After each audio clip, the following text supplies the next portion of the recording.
cinéma français est quand même précurseur. Après que James Cameron ait honteusement copié la totale pour en faire un bon film qui s'appelle True Lies, et ben c'est au tour du cinéma japonais de nous piquer nos meilleurs synopsis en piquant le concept des dissociés. À savoir cette catchphrase qui était « un homme pénètre dans le corps d'une femme et le tout pour le tout public ».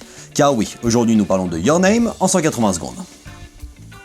Réalisé par Makoto Shinkai et sorti le 28 décembre 2016, oh, c'était l'année dernière, quelle vanne, c'est génial. C'est l'histoire de Mitsuya, une lycéenne d'un village excentré, et Taki, je vais y arriver, un lycéen de Tokyo qui vont soudainement rêver dans le corps de l'autre, influant sur la vie de l'inconnu à l'autre bout du pays. Et comment vous dire ça ?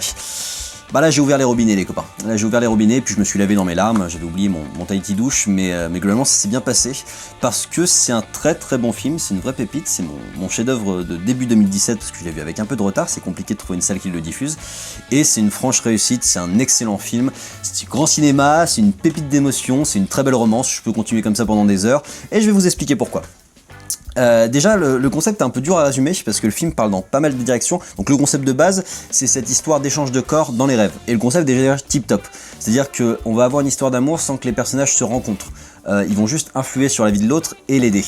Et c'est assez joli parce que ça permet aussi bien de jouer sur l'humour du concept que sur les différences de comportement et ce que chaque personnalité peut apporter à l'autre. En fait, ce concept d'entraide humaine. Pour déboucher ensuite sur le concept de lien donc entre humains, lié entre le temps, par l'amour, par la famille, et c'est super vaste en fait, mais c'est très très bien abordé. Et puis moi j'aime cette conception du monde humaniste, j'aime quand on me le défend dans le cinéma, de cette histoire d'humains liés par tout ça, et je trouve ça vraiment très chouette.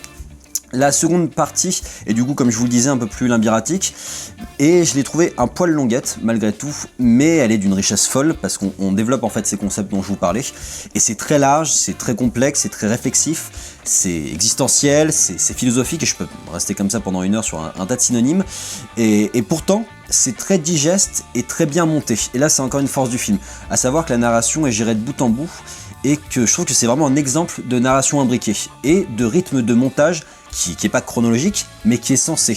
Et ça, c'est vraiment une grosse réussite.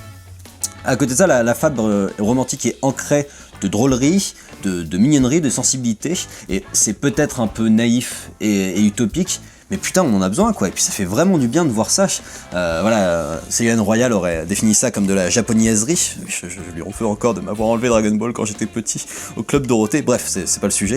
Mais là on est vraiment sur du grand cinéma d'animation japonais, et ça me fait plaisir parce que moi j'avais un peu de mal avec les derniers Ghibli, et là j'ai l'impression qu'on est retourné dans les années 90, à l'époque où Ghibli était l'un des maîtres du cinéma d'animation, au même titre que Pixar, alors que ces dernières années c'était quand même un peu en deçà.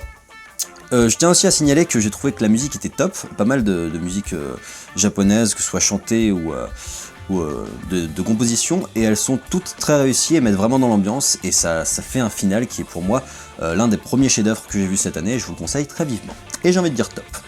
Voilà, j'espère que vous avez eu l'occasion de voir ce film chez vous parce qu'il a été pas très largement diffusé. Moi j'ai galéré, j'ai dû aller loin pour le voir, mais j'ai pas été déçu. Et puis je vous invite à liker, commenter, vous abonner. Je vous donne rendez-vous sur la page YouTube de Directive Première pour d'autres critiques ciné en 180 secondes.